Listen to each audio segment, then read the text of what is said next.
So my most recently published book is Three Virgins and Other Stories. It's a collection of short stories, and it was initially conceived as a reprint. It was going to be a reprint of my first collection of short stories that's called Hot Death, Cold Soup. It was published in 1996, and the editor of that book, Urvashi Butalia, since then has split off from Kali for Women, where she was once partner, to form her own publishing house, Zuban. And Zuban was interested in republishing that book, but I said, it's, if we're going to make the effort of publishing something, then there should be new work, because of course between 1996 and 2014, of course I have written a number of other short stories and published another collection. So we talked about what to include from the original and what to add. And so in this book, Three Virgins, we have a mix of republished, that is from Hot Death, Cold Soup, and 5 stories that have not been in a book before. So as a collection of short stories, it's a spread of stories from different eras in my life, because even in 1996, 1 or 2 of those stories were written many years earlier. And I enjoy the form of a short story because it's a little bit like a puzzle or a problem in mathematics. You set up elements. You set up a couple of characters. You create a situation in which a problem or a situation is created, and then by the end of the story, because it's short, it's only, most stories are 5 to 10 pages long. You've got to resolve the issue. You've got to find a solution to the problem that is set up. So that's why I say it's a little bit like a problem in mathematics. All the elements have to fit, and they have to make sense by the end of the story. And for me, what was pleasurable about putting together this collection is that there's a range of different themes. And if I were to say if I were to talk about what is typical of my work, I would say that it is not, my work is not fixed in terms of themes and locales. I tend my characters can be from many different locations, and the stories will be, they will have a definite point. I don't write the kind of story which is just a mood or just beautiful writing. In fact, I would say if I had to make a choice between saying that I have a great style versus a plot, I would say I'm the kind of storyteller who has a clear plot. And my stories are very old-fashioned in that sense. They have a beginning, a middle, and an end, and they are not open-ended. They make a particular point. And in this collection, and I'm looking at the contents, the first story is called Teaser, and it's about an Eve teaser on a bus. The second story is about, it's called A Government of India Undertaking, and it is about a department of the government which deals with reincarnation. It's slightly fantastical. The Other Woman is a version, it takes one character from the Ramayana, and that is Mandodari, the wife of Ravana, and it looks at her situation if she were to appear in the modern world, what she would say, what she could tell us. Then there's a story called Khajuraho, and it is written about 2 American tourists, middle-aged American tourists, who come to Khajuraho, and they have an encounter with a very melancholy tourist guide who tells them something unusual about himself when they are in the midst of looking at these very erotic statues. Then there's Hot Death Cold Soup, which is the title story from my first collection, and that's about an American woman married to a very wealthy man living in a rural town in UP, and this man has died or is about to die, and this American woman calls a journalist, a Delhi journalist, to come and attend the death of her husband, because this American woman intends to commit sati. She wants to do it as a show of her devotion to her Indian husband. So that is the point of the story. Exile is a second attempt at creating a modern context for the Ramayana, and in Exile, the characters of the three main characters are presented as they enter the forest exile.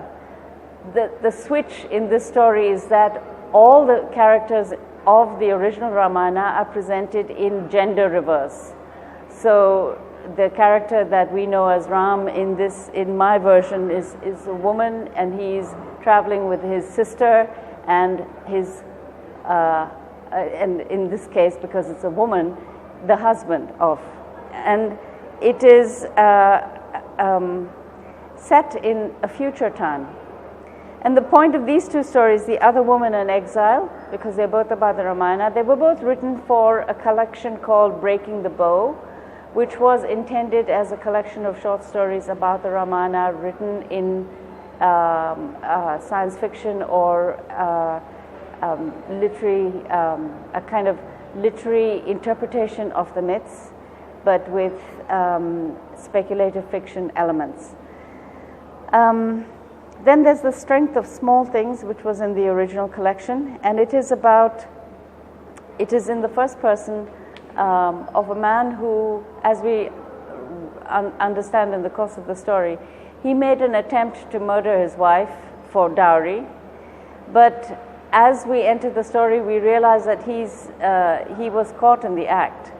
And what he tells us is that he understood, even though he and his mother planned it meticulously, they were foiled in their attempt because at the last minute he was unable to open a suitcase.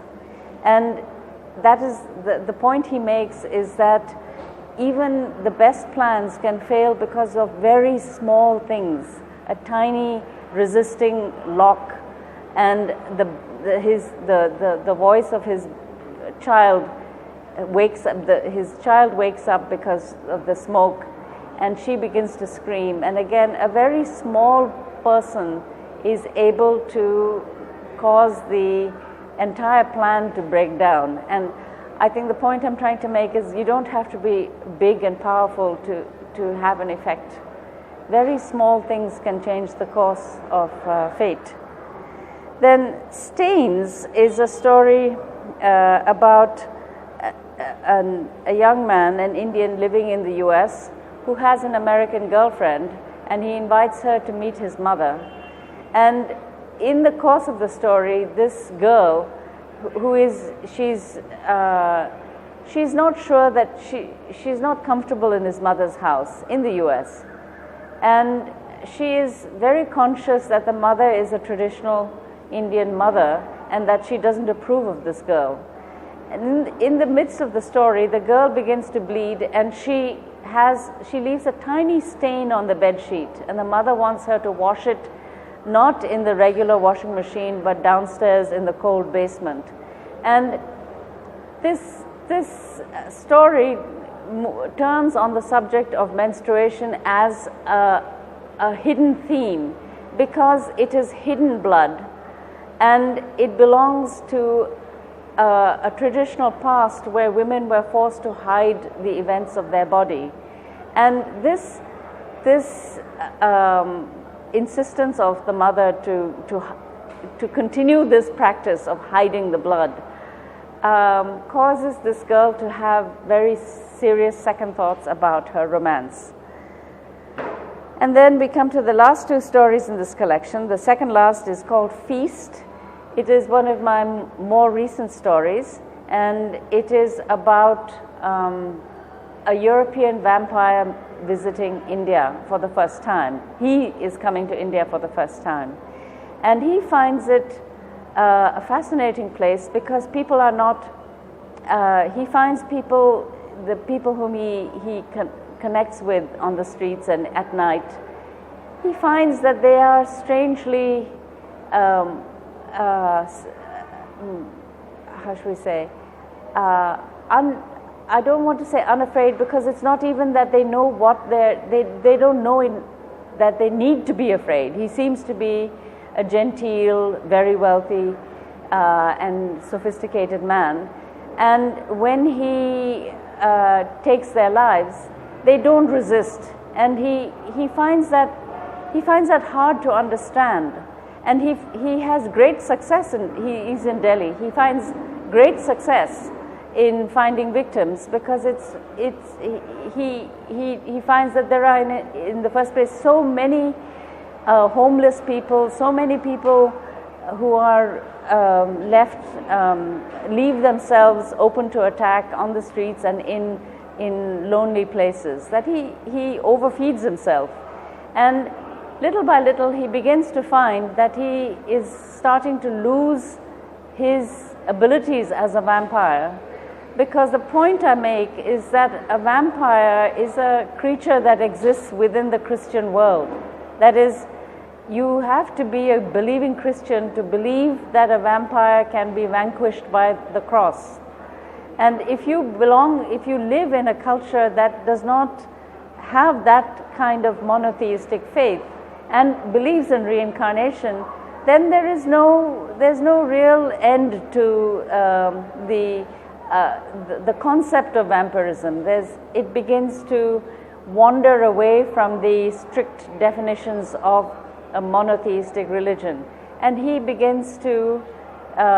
It's a very short story, but he begins to realize that by living in India, he is becoming part of the tide, the tide of life, rather than the strict rhythm of life and death. So. That's Feast. And the Three Virgins is a long story about a young woman, not a young woman, she's not young but at the time that she writes the story, looking back on her life and the three virgins, sexual virgins, whom she has interacted with.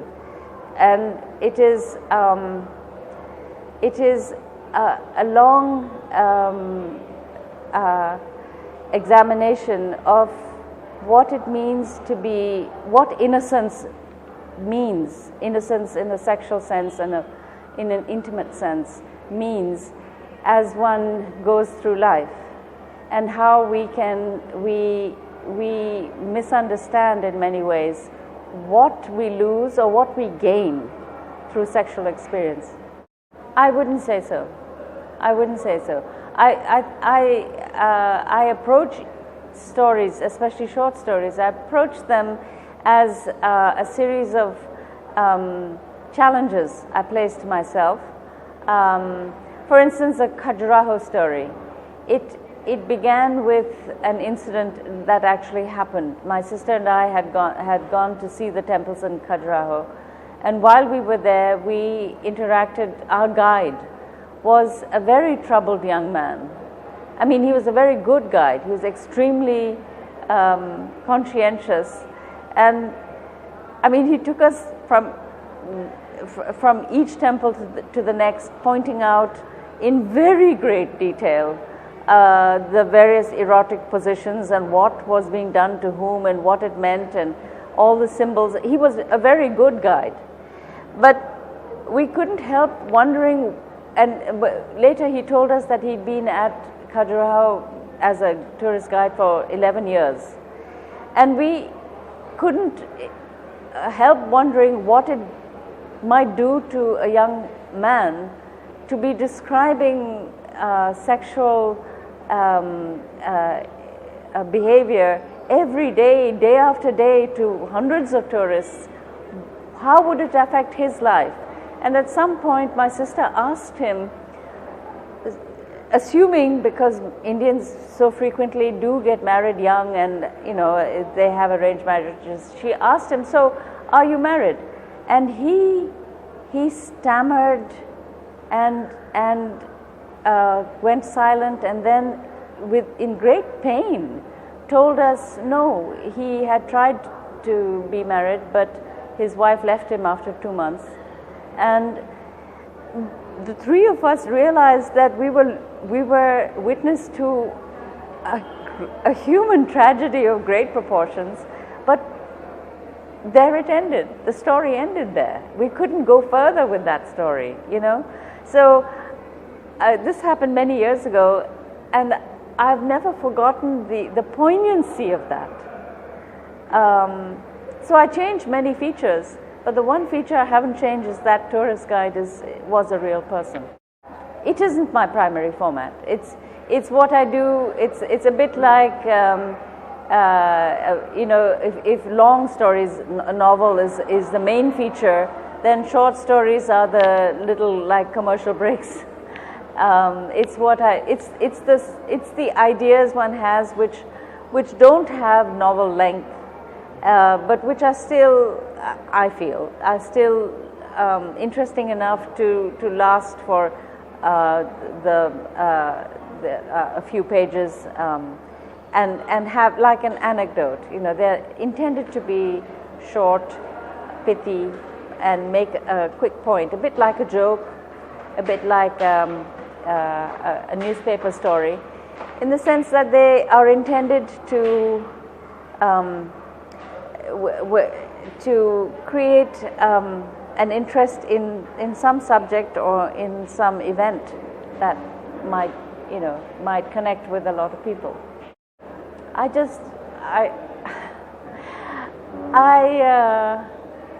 can't know that for sure, but to give you an example, the book, the novel I wrote in 2008, it's called Escape.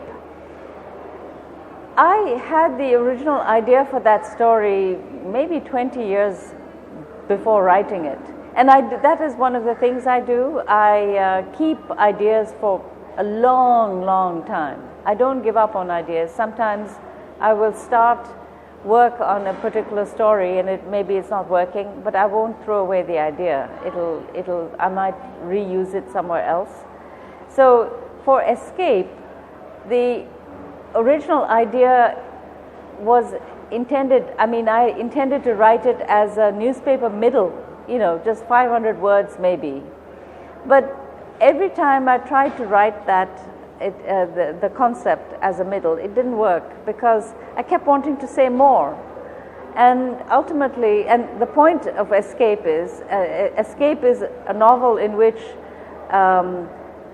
a country, and I don't name the country, it might be India, but a country in this region, let's say some part of South Asia, has closed its borders, and a group of